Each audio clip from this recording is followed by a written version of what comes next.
মোটা দাগে পার্থক্যের জায়গাটা হলো, যদি হিউম্যান রাইটস কমিশন আইন বলি, আগের আইনে হিউম্যান রাইটস কমিশনের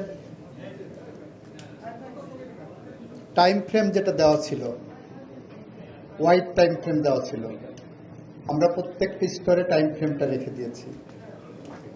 দ্বিতীয়ত, হিউম্যান রাইটস কমিশনের নতুন লট যেটা, এখানে আমরা একটা রিভিউয়ের বিধান রেখেছি। সবাই আমরা মানুষ, হিউম্যান রাইটস কমিশন একটা সিদ্ধান্ত দিয়ে দিলে দ্যাট উইল বি চূড়ান্ত, তাদেরকে আরেকটা রিভিউ করার জন্য সুযোগ রেখেছি আইনে। তৃতীয়ত হলো, আগের আইনে যেটা আমাকে নাবিলা প্রথম মনে করিয়ে দিয়েছে, স্টেন গানের সামনে মোরা গাইব জুই ফুলেরই গান, তাই তো? আগের আইনে সেরকম একটা বিধান ছিল, তো ওনারা কাজ করবেন, তদন্ত করবেন, ভয় দেখাবেন, যাবেন, ইন্সপেকশন করবেন, কিন্তু ওই পিস অফ পেপারের, ওই রিপোর্টের কোনো এভিডেন্সিয়াল ভ্যালু আইনে ছিল না।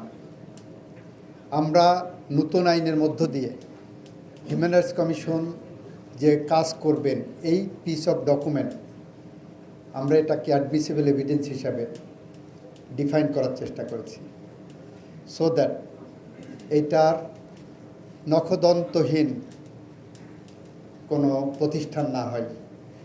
এটা যাতে, রিপোর্টটা যাতে আদালতে গ্রহণ করেন এবং আদালত সেটার বেসিসে তার ট্রায়াল প্রসেসটাকে আরও সমৃদ্ধ করেন, সেইটাই আমাদের এখানে মূল পার্থক্যের জায়গাটা তৈরি করেছে।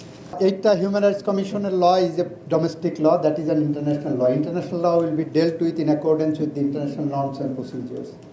অ্যান্ড কেস টু কেসের ক্ষেত্রে সেটা আমার ডোমেস্টিক ল যেটা অ্যাক্ট অফ পার্লামেন্ট হিসেবে আসবে, that is our applicable law here, that is enforceable. আর ওনাদের যেটা ইন্টারন্যাশনাল হিউম্যান রাইটস অর্গানাইজেশন বা বডি, ইউএন বডি যেটা করবেন, that will be dealt with in accordance with their procedure. একটা রাষ্ট্র যদি ইন্টারন্যাশনাল ইনস্ট্রুমেন্টে স্বাক্ষর করার পরে সেটা না মানলে, সে রাষ্ট্রের বিষয়ে কীভাবে ডেল্ট উইথ হবে, ওই আইনে দেওয়া আছে।